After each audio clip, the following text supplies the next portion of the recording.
Hello everybody, it's me, Ghost Critic, and I have an extra video for you this week. This tends to happen when I get tagged in a tag video that's going around. At the moment it is for comic creators.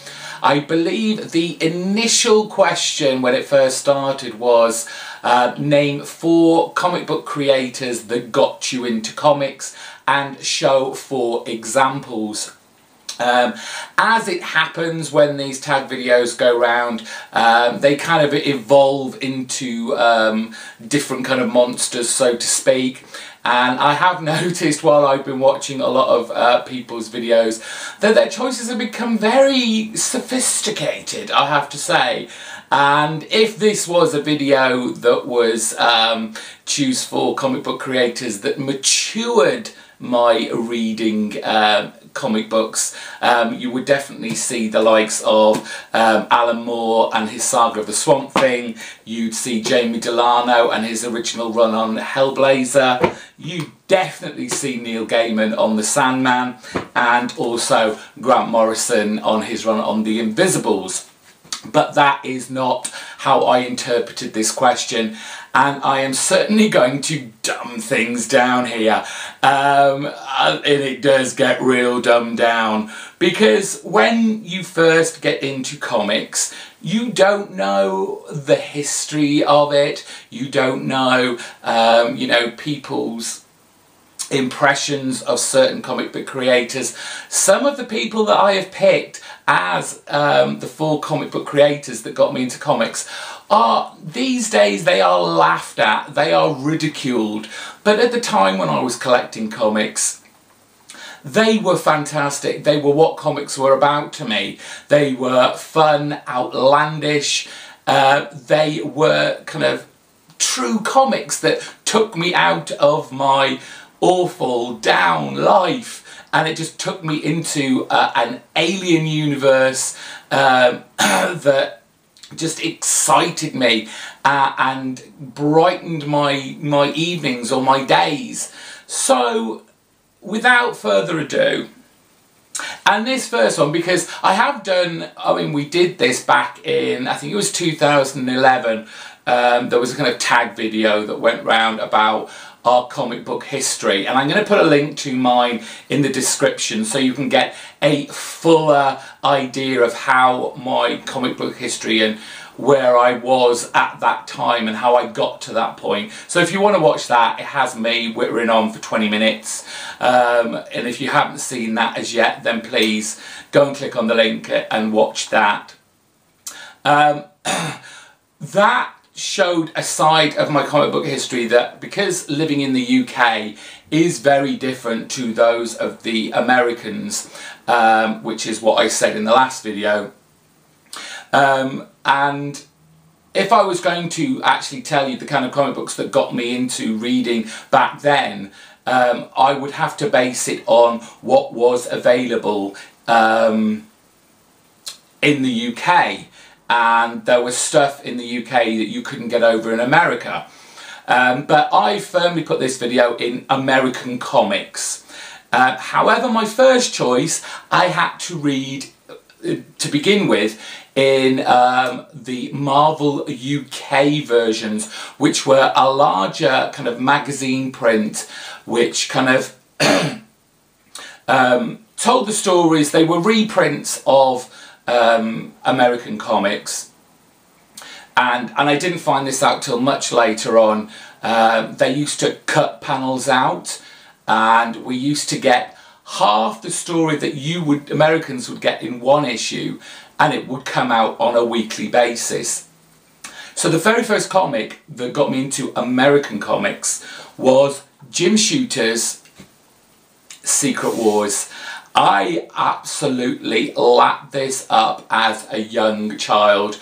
This, I mean, I knew about comic book heroes. I knew about all these comic book characters like Spider-Man, like Hulk, like the Fantastic Four, like Captain America, but I'd never read those comics. So when I turned like the second page and I saw this, which was just like this huge ensemble double page spread, my jaw was just like dropped, and I was like, wow, look at all these superheroes. They're all in one comic book. They're all, I would hope, going to be working together and fighting some big bad evil. I knew even then that this was big. This was something that hadn't happened before and was going to be something exciting that I'd want to pick up. And so many weeks I'd run down to the newsagents on the day that I knew that the comic would be out, and my newsagents wouldn't have it there. They'd missed the order, or it hadn't turned up yet. I'd be so angry. Let's see, this came out in, was it 84? Yes, in 1984. So it probably came out a year later. So I was probably about 14, and even then, you know, I got out the shop and I was even having tantrums then, which is quite sad to think now, back then. But oh, this was just fantastic. With, who was it? It was Michael Zeck doing the pencils on this, and it was just exciting. It was action-packed. It was just full of every single Marvel superhero and supervillain, and they were all in these pages, just in this flimsy little book. And I was just like lapping it up. So Jim Shooter, my first comic book creator. A bit later on, and let's see, we're talking, I think we're talking the 90s now, 1990. And I would have probably been at art college, performing arts college then, and not having a great deal of money, but still in the back of my mind I used to remember I used to get comic books, and on the way to college, just near my house, there was this small comic book shop that I would like go into on a Saturday morning, and one of the things I saw was first issue of Spider-Man, written and drawn by Todd McFarlane. And again, it was the second page. There was this double page spread of Spider-Man, and it just looked so unreal. But at the same time, it was just like, wow, this was the way that we'd not seen Spider-Man before, in all these strange kind of distorted looking poses, you know, most of it not really physically possible, but that didn't matter to me. It was comic books, and I knew the laws of physics and biology and all that kind of stuff had nothing to do with comic books. So the more outlandish, the more exciting, the more dynamic these pages were, the more excited I was about reading them, and this was certainly one of them. And alongside that, just a year later, and this is a name we ridicule ad infinitum, but Rob Liefeld came out with X-Force. I remember this was, and I've still got the polybag, but I just wanted to open this up and show you. It came sealed in a plastic bag. It had a little trading card in it. But again, you got to that second double page spread, and you had this superhero, this mutant group who looked absolutely amazing. And I know we laugh about the big muscles, all the pouches, the fact that we never see their feet, all the things we laugh about Rob Liefeld. But back then, this was huge. Everyone loved it, and I was one of them. This was actually, despite me being a student, despite me not having a great deal of money, and, you know, having to pay rent, having to buy food, buying books for college, all that stuff, and going out as well, because, you know, I was like in my early 20s, I wanted to go out clubbing and drinking, going out with my mates partying. I still found it was something like £1, maybe a little less, to buy a copy of X-Force every month. So, third one, Rob Liefeld. Then there was a huge bit of a dry spot where I hadn't been buying comics.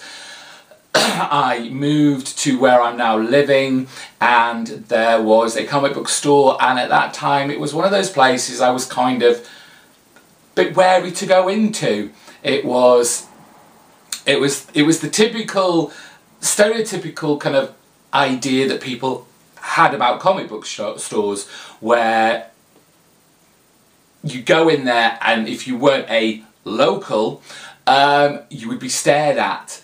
And it took years for even the comic book store manager of the time to even say hello to me and strike up a conversation. But one of the first times that I've gone in there, and we're talking now, we're in the, what year did this come out? I think it was 2001. And we're talking Judd Winick. Judd Winick, who wrote Exiles. It does seem that I was very interested in team-up books whenever I got into comics, but Exiles, even though that I didn't quite understand the fact that there was all these Marvel universes, these were characters that were familiar yet unfamiliar even to each other, not just the reader, and there was this kind of mystery time element. Again, it was just so exciting to me, and it's one of those titles that really kind of hooked me certainly into the Marvel universe. I used to be such a huge Marvel fanboy. You would very rarely see any DC on my pull list back then. When I eventually got one, it was all Marvel, it was all X-Men, it was to a tiny little extent a little bit of Avengers. Certainly Spider-Man was on there, but Exiles really stood out for me, and that was because of Judd Winick. He knew how to write a really good story, and he wasn't scared to change things up. When anything got too kind of steady and predictable, he would suddenly shake things up and you would lose one of these characters. And I suppose he had it slightly easier in that these weren't really kind of like Marvel 616, the original, if you want to call it original characters. So he could, in essence, kill these characters off. But even though they weren't the actual ones that we know, it still had this huge impact. So it was a really well-told story, and when people did die, it did have this emotional impact. And Exiles has certainly stuck with me, and it's one that I like to dip into here and there whenever I hear someone speak about Exiles. I know people like Dr. Monkeybot, he collects Exiles as well, and he's trying to complete his run. As soon as he mentions it, or he shows some comics off that he's recently collected, and they're back in the box going, oh yes, I've got that one, oh I remember that story, I'll want to reread it again. So Judd Winick, and I mean, I think a lot of other people got onto it after he left, but still kind of kept the ball rolling, so to speak. So the 4 comic book creators in my patchy run of collecting comics was Jim Shooter, Todd McFarlane, Rob Liefeld, can you believe he's on the list? And of course Judd Winick. So I think I have to tag 4 more people, and I don't know who's been tagged and who's not. I don't think I've seen one from Audrey, First Family of Comics, so I'd love to hear her 4 comic book creators. Jared, have you done one? Jared Osborne, it'd be great to hear from you. Who else hasn't? I'm trying to think of who I've not seen videos of, because they may have done it already. I'm going to have to stick with just those 2 at the moment. I'm sorry if you have already been picked. If you haven't been picked before and you want to have a go at this, just do it. And let us see what your 4 comic book creators that got you into comics were. Until tomorrow, when I'll have a Well That Happened video. Bye bye.